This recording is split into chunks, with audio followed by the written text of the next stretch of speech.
अस्सलाम वालेकुम। आज का हमारा टॉपिक है कम्प्लेक्स नंबर। तो कम्प्लेक्स नंबर को समझने से पहले मैं आपको थोड़ा सा बता दूं कि कम्प्लेक्स नंबर को हम यूज़ क्यों करते हैं।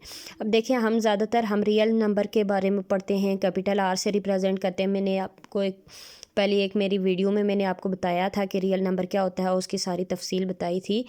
तो जब बहुत सी जगह पे ऐसी आती हैं कि जिधर रियल नंबर को हम मज़ीद सॉल्व नहीं कर सकते, कोई भी ऐसी टर्म आ जाती है रियल नंबर की कि जब हम उसको सॉल्व नहीं कर सकते, तो उस जगह पे हम कम्प्लेक्स नंबर यूज़ करते हैं और उसकी मदद से उस इक्वेशन या जो भी टर्म होगी उसका सोल्यूशन हम फाइंड करते हैं।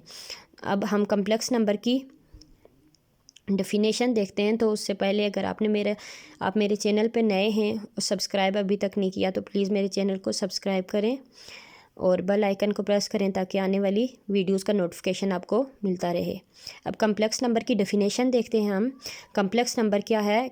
अ complex number is a number of the form a plus iota b where a and b are real numbers, iota b यानी imaginary number such that iota is equal to square root -1।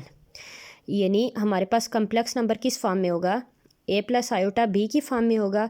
उसमें a और b जो हमारे पास हैं वो real numbers हैं, जबकि iota क्या है? हमारे पास इमेजिनरी नंबर है और आयोटा की वैल्यू है स्क्वायर रूट -1। अब लेट देखें, z is equal to a plus iota b। ये हमारे पास एक कम्प्लेक्स नंबर है। इसमें a क्या है? रियल पार्ट है, b इसका इमेजिनरी पार्ट है। हैं तो ये दोनों रियल नंबर, लेकिन a रियल पार्ट है और b इमेजिनरी पार्ट, जबकि आयोटा क्या इमेजिनरी नंबर है। We can write it as real part of z is equal to a, तो आर ई ऑफ जी से रिप्रेजेंट करते हैं, और imaginary part of z b है जिसको आई एम ऑफ जी से रिप्रेजेंट करते हैं। आयोटा इमेजनरी नंबर है। तो अब देख लें कि अगर हमारे पास कम्प्लेक्स नंबर क्या है, z is equal to a plus iota b, इसको z से रिप्रेजेंट करते हैं।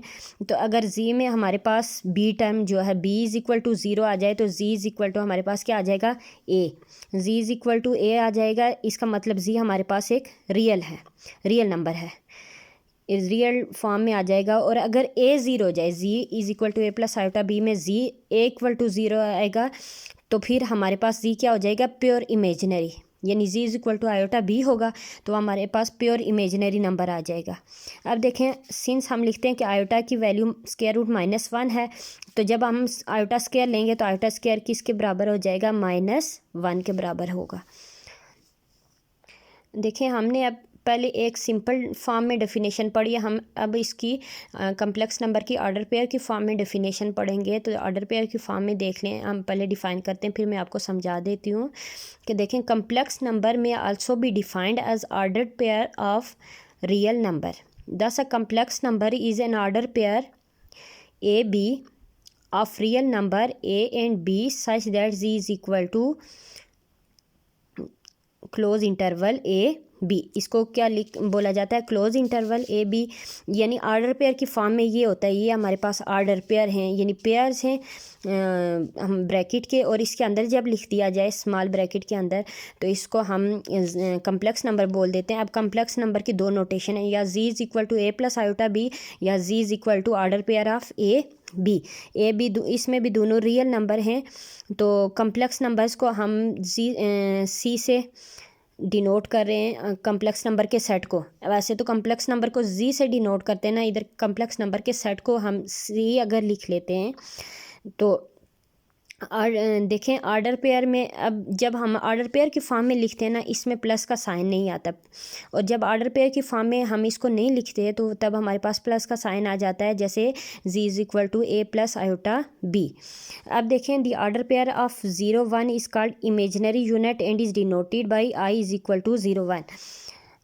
यानी इमेजिनरी जो यूनिट होगी ना कम्प्लेक्स नंबर की, वो 0 और 1 हो जाएगी, यानी z is equal to 0 plus 1 iota. तो 0 प्लस 1 आयोटा, या खाली z is equal to iota को आप 0 1 iota is equal to 0 1 order pair की फॉर्म में भी लिख सकते हैं।